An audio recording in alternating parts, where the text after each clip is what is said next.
L'invité du jour.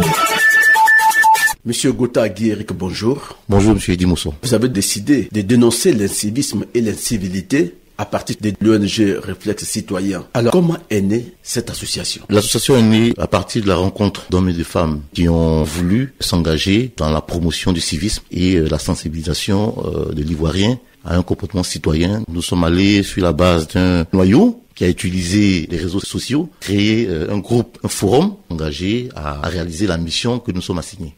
Nous avons mis 6 mois à travailler, à réfléchir. Nous avons élaboré, développé des projets que nous entendons réaliser selon des périodes triennales sur la base de programmes que nous avons définis et qui sont quasiment prêts, donc qui seront mis en œuvre dès le mois de septembre. Nous voulons nous inspirer de tout ce qui a été fait auparavant. Donc sur cette base, nous allons développer le secteur corporatif, les fondations, en fait, tout ce qui peut nous permettre de réaliser nos ambitions.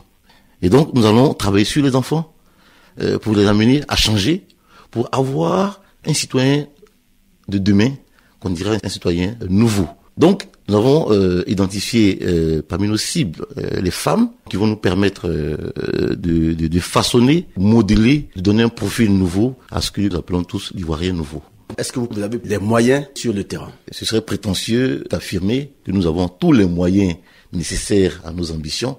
Notre première ressource, c'est les membres que nous allons mettre à contribution, les impliquer dans les projets et faciliter donc leur réalisation. Nous avons déjà commencé à regrouper ce que nous estimons nécessaire, fondamental. Pour cela, nous avons recruté des personnes qui ont des compétences que nous nous sommes définis. Nous avons des membres qui ont de l'expérience et l'expertise nécessaire à l'accomplissement des projets et des missions que nous sommes donnés. Qui vont donc animer les débats, développer les actions à mener et puis nous guider vers leur réalisation. Alors avant vous, d'autres structures se sont lancées dans le combat avec plus ou moins de réussite. Avec quels moyens entendez-vous réussir le pari? L'échec est fondamental dans la réussite. L'échec prépare la réussite.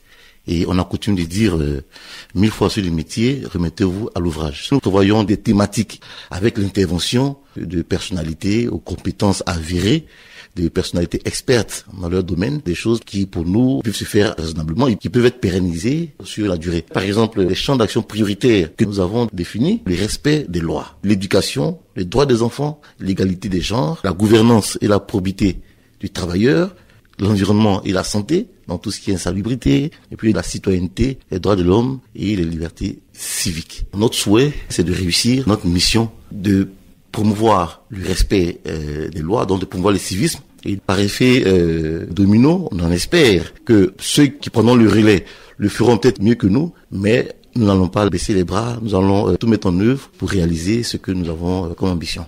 Est-ce que vous ne vous lancez pas dans un rêve? Je vous le conseille, c'est un rêve et nous souhaitons que tout le monde rêve avec nous pour restituer à la Côte d'Ivoire ce qu'elle a été, ce qu'elle devrait être.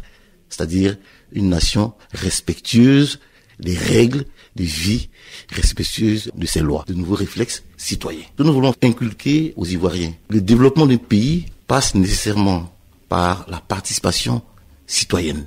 L'adhésion au fait qu'il faut respecter ces lois. Et on souhaite que l'ensemble des Ivoiriens le comprennent. Merci. L'invité du jour.